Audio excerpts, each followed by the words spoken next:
Hello everyone, I hope you are doing well. So today it's 1st of December and as I started my NEET preparation on 11th of November, so it's been 19 days I have started studying.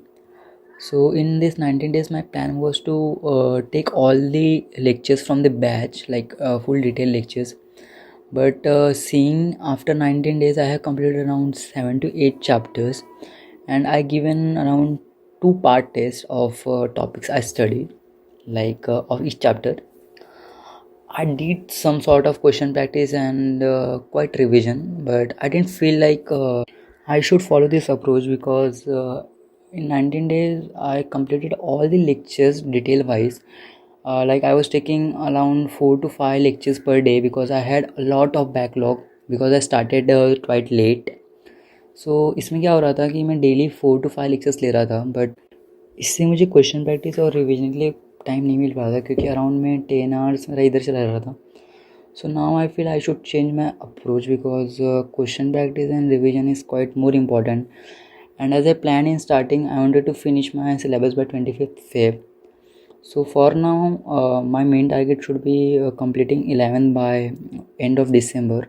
So I can start with 12th in first week of January.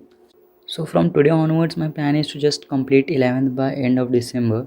और उसके लिए मैं अब सारे chapters में batch से नहीं complete करूँगा. लाइक मैं फिज़िक्स मेरा काफ़ी वीक है तो मैं वो बैच से लूँगा. और ऑर्गेनिक भी बैच से स्टार्ट हो गया है तो वो भी मैं बैच से ही कंटिन्यू करूँगा. और रही बात बायो के लिए, बायो में पूरा लाइक लास्ट ईयर की प्रेजेंट सीरीज़ या किसी भी सीरीज़ से मैं कंप्लीट करने की कोशिश करूँगा. और कुछ जो कॉन्सेप्चुअल चैप्टर्स हैं बायो के वो मैं बैच से करूँगा, लाइक प्लांट फिजियोलॉजी. और 12th के भी लाइक सेम अप्रोच रहेगा मेरा. बायोटेक, ह्यूमन हेल्थ, इवोल्यूशन और जेनेटिक्स में बैच से कंप्लीट करूँगा डिटेल वाइज. सो ये कुछ बेसिक से चेंजेस मुझे करने थे like from today onwards because 19 days में सब कुछ कर रहा था. Like I was trying but वैसा मुझे लग नहीं रहा था कि मैं 25th फेब तक कंप्लीट कर पाऊँगा. इसलिए ये कुछ चेंजेस करने पड़ रहे हैं. और रही बात फिज़िकल केमिस्ट्री की, उसमें मेरे ऑलमोस्ट 3 चैप्टर्स कंप्लीट हो चुके हैं.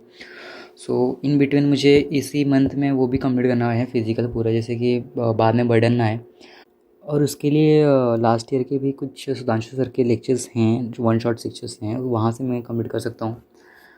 बस अभी अभी फ़िलहाल के लिए ये चेंजेस इसलिए करने थे क्योंकि मैं ज़्यादा फोकस अपना लेक्चर्स और सिलेबस कंप्लीट करने पे ध्यान दे रहा था, ना कि क्वेश्चन प्रैक्टिस और रिवीजन पे. और यही सेम मिस्टेक मैंने लास्ट ईयर भी की थी, इसलिए मुझे लगा कि अभी चेंजेस करने चाहिए. और अभी के लिए सिंपल अप्रोच ये रहेगा कि मैं अराउंड 30 डेज़ में लाइक 2 दिन में एक चैप्टर बायो का कंप्लीट करूँ, जिससे कि कंप्लीट हो पाए. और रही बात फिज़िक्स की तो वो मैं डिटेल ही जाऊँगा. उसके लिए भी सेम अप्रोच है कि 2 लेक्चर्स पर डे लेना है. और ऑर्गेनिक और इनऑर्गेनिक में बैच से ही जैसे कंटिन्यू चल रहा है वैसे चलाऊँगा. और रही बात जो मेरे कुछ बैकलॉग्स बने हैं, लाइक एक ही चैप्टर में ऑर्गेनिक का बैकलॉग है तो वो मैं लास्ट में कंप्लीट करूँगा. सो यही सब कुछ चेंजेस हैं जो कर रहे हैं. और मैं ट्राई करूँगा कि और ज़्यादा कंसिस्टेंट रह पाऊँ. लाइक 19 डेज़ में कंसिस्टेंट था, लाइक मैं स्टडी कर रहा था, पर इन बिटवीन कुछ ना कुछ ब्रेक लेके मैं टाइम वेस्ट हो जा रहा था, जो मैं ट्राई करूँगा कि नहीं हो.